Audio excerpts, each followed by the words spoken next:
July 1942. Mediterranean Sea, just south of the tiny island fortress called Malta. The late afternoon sun hangs low, glowing like molten copper over the water. The sky is calm, deceptively calm, quiet enough that a man could almost forget there's a war happening. But high above that still ocean, a lone shape cuts through the sky at 20,000 feet. A Supermarine Spitfire McPhee, its Merlin engine humming like a predator's heartbeat. Inside sits a 21-year-old Canadian pilot with icy blue eyes and a stare that cuts through clouds. George Buzz Beurling. To some, he is just another RAF pilot assigned to defend Malta. To others, he is something else entirely. A marksman so precise he can hit a plane with a 1-second burst. At 600 yards. A pilot so fearless he breaks formation just to chase enemies alone. A man who seems born to fight in the sky. Today, though, even Beurling has no idea what he's about to face. The air around him feels too still, too warm, too quiet. Below him, the island of Malta sits battered and scarred. Craters, smoke, rubble. For 2 straight years, it has endured one of the heaviest bombing campaigns in the world. The Luftwaffe and the Italian Regia Aeronautica hit it daily, sometimes hourly. Malta is the spear stuck in the side of Axis supply lines, and Hitler wants it gone. The RAF is exhausted, low on fuel, low on aircraft. Too few pilots, too few spare parts. But they still have Buzz Beurling. The ground control voice crackles through his radio. Bandits, 30+, bearing 180, altitude 15,000, closing fast toward Malta.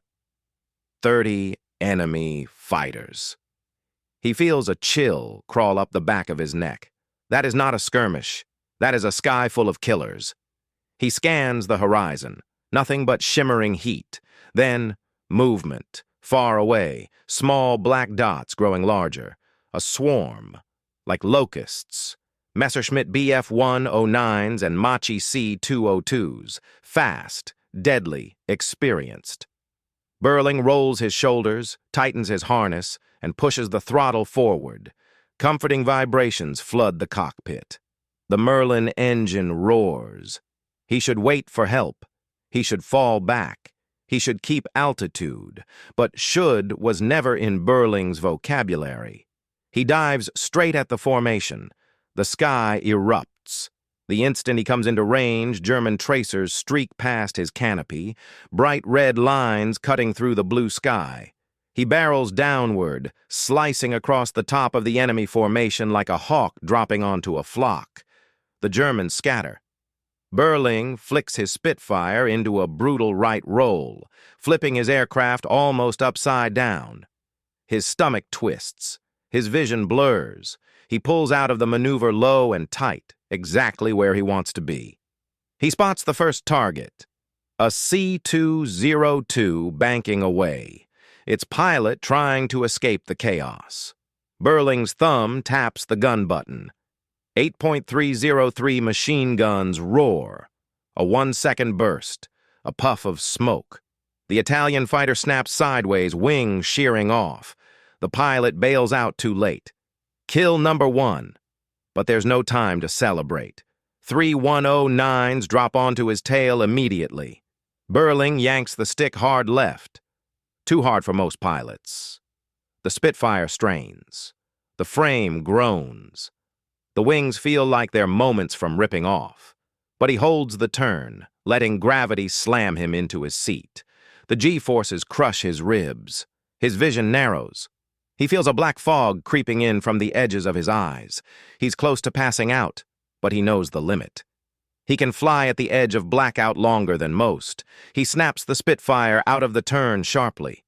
The 109s overshoot, flashing past him. Beurling rolls inverted, pulls into a dive behind them, and chooses the farthest enemy fighter. He always picks the farthest, because it gives him the cleanest line. Come on, he whispers. He squeezes the trigger. The guns spit fire. Shells tear into the Messerschmitt's fuselage. White smoke erupts. The engine bursts into flame. The plane goes down. Kill number 2. But the sky is not thinning. More fighters close in from the north. More from the west. The attack on Malta is massive. Bigger than he expected. There are too many. Far too many. He should run. Instead, he climbs. The air thins. His engine groans. The Spitfire trembles from the strain. He levels off at 24,000 feet. Now he has altitude over the enemy. Now the sky belongs to him. 2 C-202s streak upward, trying to catch him. He drops into a near-vertical dive. His speed skyrockets.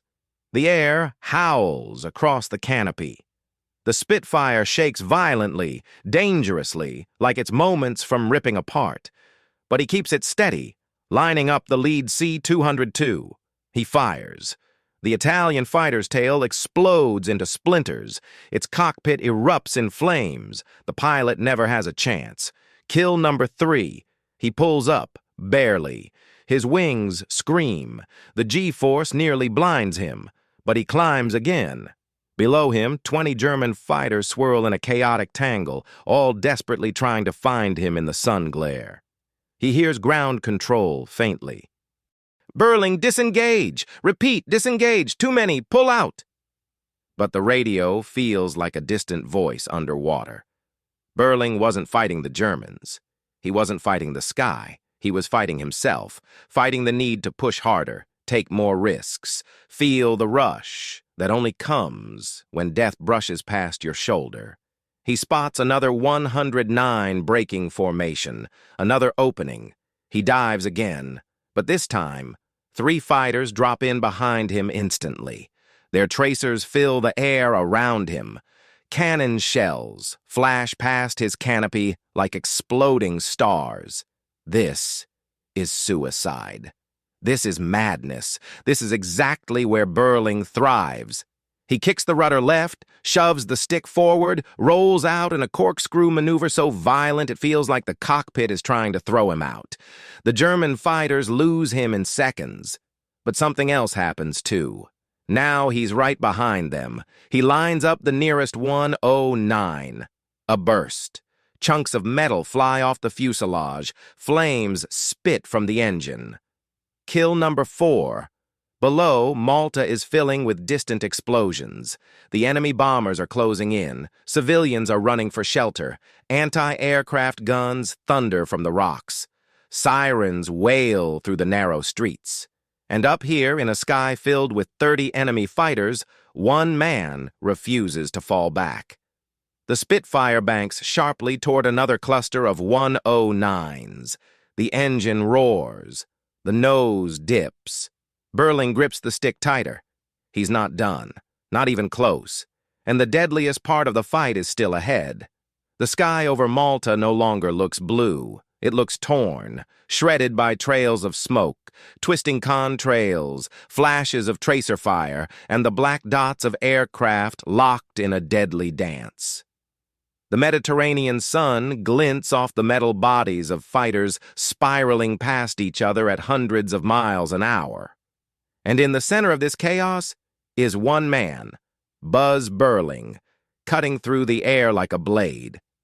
He spots 3 more Bf-10-9s ahead. They're flying in a loose formation, pivoting toward Valletta to protect the incoming bombers. Their noses glint dangerously in the sunlight. Their engines roar. Their cannons flare. Beurling's eyes narrow. He angles his Spitfire, diving from above. His speed accelerates instantly. The wings shudder violently. He feels the vibration in his bones. The air whistles like a knife edge. His vision sharpens, more focused than any normal pilot would experience. Most men get tunnel vision from stress. Beurling gets clarity. He closes in fast. Too fast. Perfect. 2 seconds to target. He squeezes the trigger. A streak of .303 rounds slice through the sky. One Messerschmitt jerks sideways, fuel spraying out like glitter. The pilot bails out, falling into the endless blue sea below. Kill number 5. Beurling pulls up sharply, the blood draining from his head. The world fades gray, his vision flickers, he's close to blacking out, but he rides the edge like it's a familiar friend. He levels out, barely, and scans below. Malta's skyline flashes with fire. Bombers are already making their run. Smoke mushrooms into the air like ugly black flowers. But fighters, so many fighters, still swarm in protective arcs. Ground control breaks through again, frantic. Spitfire leadership to Beurling! Break off! Do not re-engage! You're alone out there! Beurling almost smirks. Alone is how he flies best. He banks left, rolling his Spitfire into a steep dive toward another Italian fighter trying to climb out of the chaos. The C-202 looks graceful in the light, but beauty doesn't matter here. Beurling aligns the shot, not by aiming at the plane, but by calculating the tiny perfect point where it will be in 3 seconds. He fires. The burst rips the engine apart. Flames gush from the nose. The fighter spirals toward the sea, trailing smoke like a dying comet. Kill number 6. But the moment that fighter falls, 2 109s drop in behind Beurling. Their tracers rip past his wings, bright orange, screaming across the sky. He jerks the stick hard, flipping into a climbing spiral, twisting the Spitfire in a way that pushes the aircraft to its absolute limit. The Merlin engine roars as the RPM climbs dangerously. The Germans stay glued to him. He climbs too steeply. The air thins. The Spitfire begins to shudder. He's about to stall. He slams the stick forward. The Spitfire drops hard, falling like a stone. The 109s overshoot. Beurling flips the aircraft on its back, rolls out of the dive, and ends up behind one of the Germans in less than 3 seconds. A perfect kill window. But then, something unexpected. The second German fighter slides in to protect his wingman. Beurling is now staring at 2 enemy aircraft almost perfectly lined up, a weird, rare convergence, one that lasts less than half a heartbeat. He takes the shot, a single burst. 2 aircraft erupt. One pilot ejects too late, swallowed by flames. The second dives burning toward the coastline until it vanishes in smoke. Double kill. The radio goes wild. Who was that? Was that Beurling? Dear God, he got 2 with 1 burst. He doesn't answer. He never answers. He just keeps scanning. Always scanning. He pulls back into a climb to regain altitude. The Spitfire groans. His fuel is low. A lamp starts blinking on his panel, warning him the engine is close to overheating. But he ignores it. He looks toward the west, and his stomach tightens. A massive formation of 109s is breaking away from the bombers and sweeping back toward him. At least 15 fighters, maybe 20, closing fast. He is completely alone. For a normal pilot, this is the moment to run. For Beurling, this is the moment he lives for. He dives head-on toward the formation. German pilots shout to each other over their radios. They did not expect anyone, to come at them alone. The first 109 crosses his nose. He flicks the trigger. A burst catches the wing root. The German plane rolls over, trailing smoke. Kill number 9. He rolls under the next enemy fighter, his wingtips nearly colliding with it. The pilot looks shocked. He never saw Beurling coming. Beurling shoots upward in a half-loop, ending up on the enemy's blind spot. Another short burst, another engine fire, another black spiral falling into the blue sea. Kill number 10. But now the swarm closes in around him, left, right, above, behind. The air vibrates with cannon fire. His canopy rattles. Shrapnel peppers his fuselage. Smoke fills his cockpit from a near hit. His breathing grows shallow. He pulls into a vicious rolling climb, twisting like a corkscrew through the thickest part of the formation. Engines roar, bullets streak past, metal shrieks, the airframe shudders, yet somehow, no hit lands clean. A 109 crosses his line for a split second. He fires. The fighter disintegrates. Pieces scatter like burning confetti. The pilot vanishes in a burst of flame. Kill number 11. Beurling pulls out of the maneuver gasping. His ribs ache. His arm burns from recoil. Sweat pours from his forehead, stinging his eyes. His Spitfire is barely holding on. Fuel, low. Ammo, almost dry. Engine, near overheating. Enemies, still everywhere. He glances toward Malta again. Black smoke rises from the harbor. Anti-aircraft guns shoot wildly into the sky. The island is under the heaviest attack it has faced all month. He knows what he should do. He should retreat.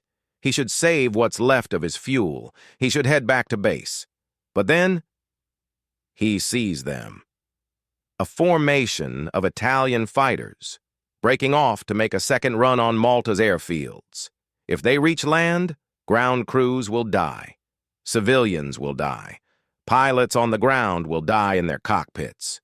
Beurling tightens his grip on the stick, not on his watch. He pushes the throttle forward, forcing his Spitfire back into the fight, straight toward another wall of enemy fighters. And he's running out of everything except determination.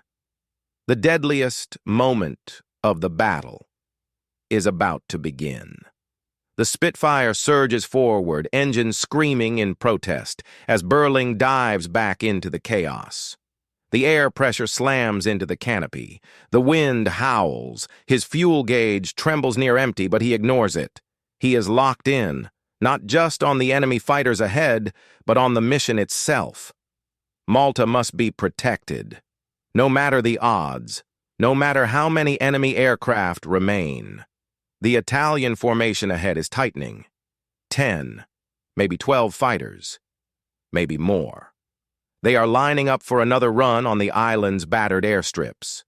Tiny specks of fire flash along their wings as they begin their descent. Beurling angles his Spitfire toward them, climbing just enough to attack from above.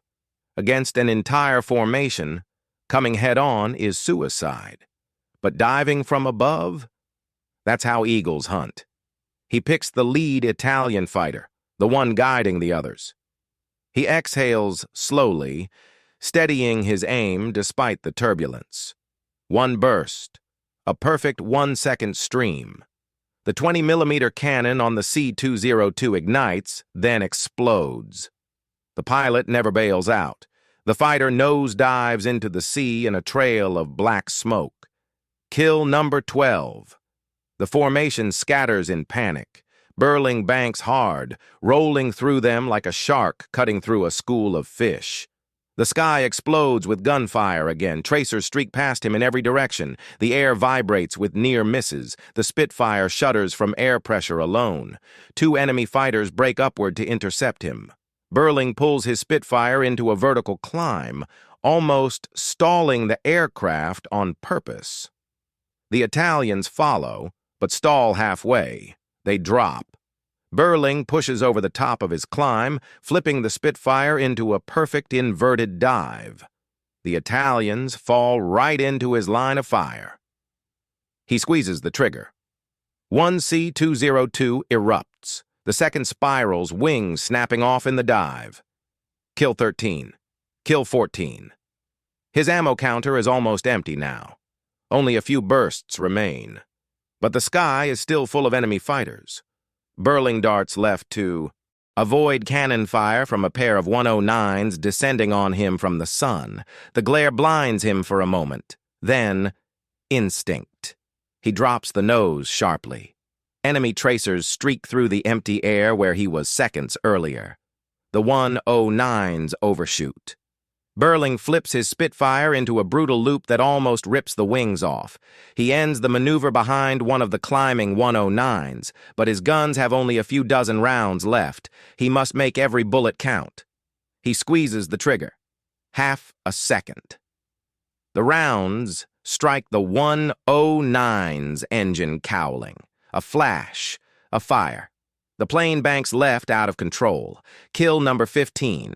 The second 109 dives away, smoke trailing from a near miss. Beurling doesn't chase. He can't. He has almost nothing left to fight with. His Spitfire is bleeding speed. The engine temperature climbs dangerously. His oxygen system sputters from the violence of the dogfight. And his ammunition. Maybe enough for one, maybe 2 more kills. But he keeps going. Below him, Malta's island airfield is still a burning target. The bombers have passed, but fighters remain. Many fighters, and every one of them is circling back for another attack. Beurling sees a cluster of 4 enemy aircraft low over the island, lining up for a strafing run. He plunges toward them. The airspeed climbs. The wings tremble. The propeller whines like a banshee. He drops into the formation just as they begin their attack run, 4 against 1, but they don't see him coming. He targets the closest fighter, too low for a clean shot, but close enough that his accuracy can compensate. He taps the trigger. A short burst. One wing snaps off. The plane cartwheels into the ocean. Kill 16. The others scatter. 2 climb. 1 dives. Beurling picks the diver. He races downward, the G-force crushing him into his seat. The ocean surface grows larger and brighter. The air grows thicker. His engine roars from the strain. He lines up behind the escaping fighter. 1 burst, a perfect tracking shot. The enemy aircraft erupts into a fireball. Kill 17. But now he's too low, too fast, too close to the water. He yanks back on the stick with everything he has. The Spitfire groans. The wings bend. The airframe screams. For a moment, he feels weightless, caught in a razor-thin balance between flight and impact. The Spitfire pulls up, skimming the surface by inches. He rises back into the sky, lungs burning, muscles shaking. His gloves are slick with sweat. His vision blurs from exhaustion and smoke creeping into the cockpit. He's still alive. Barely. But the battle isn't finished. He climbs again, painfully slowly, just enough to clear the ridge overlooking Malta's harbor. And there, silhouetted against the burning city, he sees them. 4 German fighters, 109s, circling like vultures, preparing to dive on the island again. He checks his ammo counter. Almost empty. Maybe 5 or 6 seconds of fire left. Maybe less. But he doesn't hesitate. He flies straight at them. The German pilots spot him and break formation, diving to meet him. This is it, a 4-on-1 head-on engagement, the deadliest kind. No room for error, no time for maneuvering. Beurling keeps coming. The 109s fire first. Cannon shells streak toward him like blazing stars. He doesn't flinch. He doesn't blink. He doesn't dodge. He flies right through them. At the perfect moment, he taps the trigger. Just enough. A thin burst of rounds slices through the lead 109's engine. It explodes instantly. Kill 18. He banks hard, avoiding a near collision with the spinning wreckage. The other 3 fighters break apart, startled by the ferocity of the attack. Beurling climbs, summoning energy he no longer has, circling back toward the last trio of enemy aircraft. But he knows the truth now. His fuel is minutes from gone. His ammo is seconds from empty. And his engine is shaking so badly it sounds like loose bolts rattling in a metal bucket. 1 German fighter turns to run. Another climbs toward the sun. The 3rd comes at him head-on. Brave, determined, ready to finish this duel. Beurling tightens his harness one last time. His ammunition is nearly dry. His engine is dying. But he isn't done. Not yet. Because the final fight, the one that makes this day legendary, is just beginning.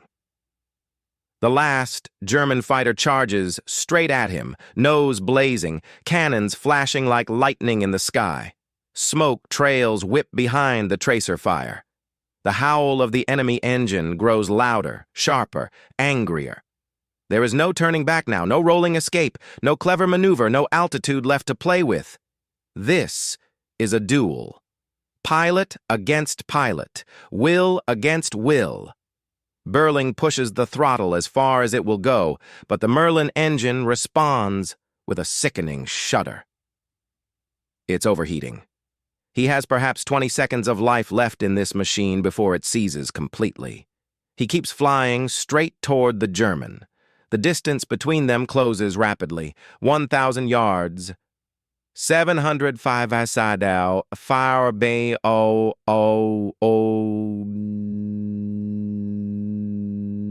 500. The German pilot fires again. A cannon shell explodes dangerously close to Beurling's left wing, ripping open metal and sending a jolt through the cockpit. Shrapnel slices past the canopy like glittering knives. Beurling doesn't move. He waits. He keeps waiting. His right hand hovers over the trigger, steady despite the chaos. Buzz Beurling was known for two things: his extraordinary eyesight and his unbelievable patience. Most pilots fired early. Beurling waited until the smallest fraction of a second, trusting his aim and instincts. He inhales once. Deep. 300 yards, 200, 100, now. He taps the trigger. Not a burst, just a precise flick. A razor-thin stream of .303 rounds slices through the air. One line, one heartbeat, one perfect shot. They strike the German 109 dead center, right through the engine block. The cockpit erupts in fire. The nose of the Messerschmitt dips. The pilot bails out desperately, but the flames swallow him before the chute opens. Kill 19. Beurling pulls up, too sharply. The Spitfire lurches. The engine sputters, coughs, shakes. Smoke pours from the exhaust. Something inside the Merlin engine has finally given out. He is seconds away from losing power completely, but the sky is not clear yet. Two German fighters remain, high above him, circling like hawks watching a wounded animal. They've seen everything. They know he's nearly out of ammo. They know his engine is failing. They know he's alone. The radio crackles with ground crews shouting, "Beurling, disengage! Return to base! You cannot continue!" He doesn't answer. His hands tremble from adrenaline and exhaustion. Sweat drips into his eyes. His ribs ache from the violent maneuvers. His oxygen is low. His arms feel like lead. Every muscle in his body screams for rest. But he looks up at those last two enemy fighters, and something inside him refuses to quit. He angles the dying Spitfire upward, coaxing it into a climb that feels impossible. The German pilots hesitate. They did not expect him to keep coming. Beurling climbs slowly, far too slowly. His engine groans like a wounded animal. Smoke thickens inside the cockpit. His vision flickers from oxygen deprivation. But the Germans make a mistake. They dive too soon. Both 109s descend toward Beurling in a pincer attack, planning to finish him with a single pass. Beurling tightens his harness one last time. His thumbs brush over the nearly empty ammo trigger. He focuses not on the fighters, but on the tiny gap between them. He pushes the nose down slightly. The Spitfire trembles, but responds. The Germans commit, accelerating straight at him.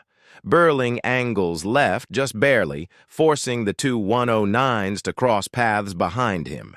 They attempt to correct, banking sharply, but they overshoot. Their formation breaks. He's behind the second fighter for less than a second. But for Buzz Beurling, 1 second is enough. He fires what's left, 2, maybe 3 rounds. They hit the 109's oil cooler. Black smoke explodes out the back. The pilot panics and dives too fast, too steep, right into the sea. Kill 20. There is one enemy fighter left in the sky. Beurling can feel his engine dying. His ammo is gone. He is barely conscious. And the last German knows it. The 109 pulls up beside him, not close, but close enough. The pilot studies him through the canopy. What does he see? A wounded Spitfire barely flying. A pilot slumped forward, gasping for air. 20 kills carved into the air that afternoon. And the German pilot does something that shocks even Beurling. He salutes. A small, sharp salute. A gesture of respect from one warrior to another. Then the German rolls away, dives toward Sicily, and disappears into the haze.